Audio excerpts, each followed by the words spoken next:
মাতেরার সাসি বিশ্বের প্রাচীনতম বসতিগুলোর মধ্যে একটি, যার শিকড় প্যালিওলিথিক যুগ, যা 10,000 খ্রিস্টপূর্বাব্দেরও আগে।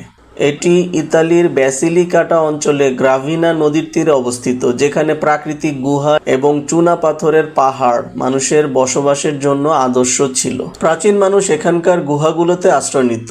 এই গুহাগুলো প্রাকৃতিকভাবে শীতল ও নিরাপদ ছিল, যা শিকারী সংগ্রাহক সম্প্রদায়ের জন্য উপযোগী ছিল। কৃষি ও স্থায়ী বসতি গড়ে ওঠে। এই সময়ে মানুষ গুহার বাইরে পাথরের কাঠামো তৈরি শুরু করে। মাতেরা কৌশলগতভাবে গুরুত্বপূর্ণ হয়ে ওঠে।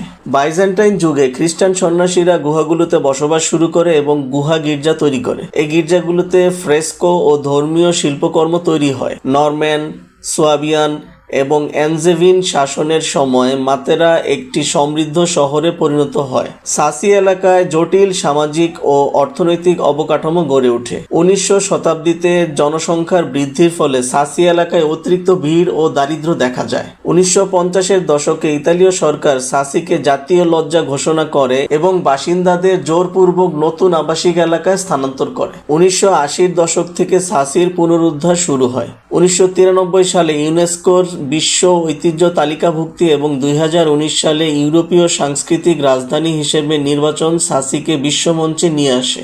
সাসির বাড়িগুলো চুনা পাথর খোদাই করে তৈরি। এই পাথর নরম, তাই সহজেই খোদাই করা যায়, কিন্তু শুকিয়ে গেলে শক্ত হয়ে যায়। বাড়িগুলো গুহার ভেতরে অথবা গুহার সম্মুখভাগ পাথরের দেয়াল তৈরি করে নির্মিত।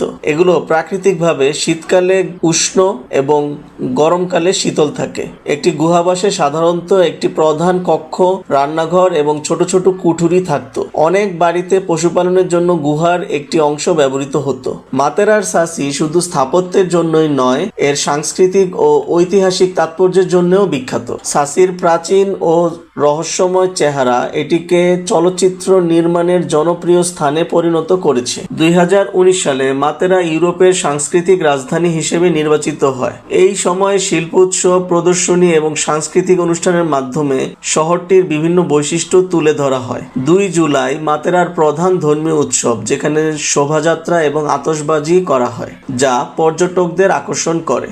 সাসির বাসিন্দারা কৃষি, পশুপালন এবং কারুশিল্পে নিয়োজিত ছিল। গুহাবাসে মানুষ ও পশু একসাথে থাকত, যা তৎকালীন সমাজের প্রতিফলন। দারিদ্র্যের কারণে 1950-এর দশকে সাসি অস্বাস্থ্যকর হয়ে পড়ে। বর্তমানে সাসি পর্যটন কেন্দ্র। অনেক গুহাবাস এখন হোটেল বুকিং, রেস্তোরাঁ, গ্যালারি এবং জাদুঘরে রূপান্তরিত হয়েছে। স্থানীয়রা সাসির ঐতিহ্য সংরক্ষণে অনেক সক্রিয়। তারা সংস্কৃতি এবং পর্যটনের মধ্যে ভারসাম্য রক্ষা করতে চান। সাসির জটিল গলিপথ এবং ইতিহাস বোঝার জন্য গাইড নিতে হবে। অনেক গাইড স্থানীয়, যারা সাসির ঐতিহ্য সম্পর্কে গভীর জ্ঞান রাখেন। সাসিতে গুহা হোটেলে থাকা অনন্য অভিজ্ঞতা হতে পারে। রোম বা নেপলস থেকে হাই স্পিড ট্রেনে করে মাতেরায় যাওয়া যায়। ইতালীয় লেখক কার্লো লেভিস তার একটি বইয়ে সাসির দারিদ্র্য এবং জীবনধারার কথা বর্ণনা করেছেন, যা এই অঞ্চলকে বিশ্বের নজরে আনে। সাসির সৌন্দর্য ফটোগ্রাফারদের কাছে জনপ্রিয়। মাতেরার সাসি শুধু একটি প্রাচীন গুহাবাস নয়, এটি মানুষের স্থিতিস্থাপকতা, সৃজনশীলতা এবং প্রকৃতির সাথে সমন্বয়ের এক জীবন্ত ইতিহাস। এর প্রাচীন স্থাপত্য, মধ্যযুগীয় শিল্প, জল ব্যবস্থাপনা এবং চলচ্চিত্রের সাথে যুক্ততা এটিকে একটি অনন্য পর্যটন গন্তব্যে পরিণত করেছে। আধুনিক মাতেরা ঐতিহ্য ও আধুনিকতার একটি সুন্দর মিশ্রণ, যা প্রতিটি পর্যটকের জন্য অবিস্মরণীয় অভিজ্ঞতা দেয়।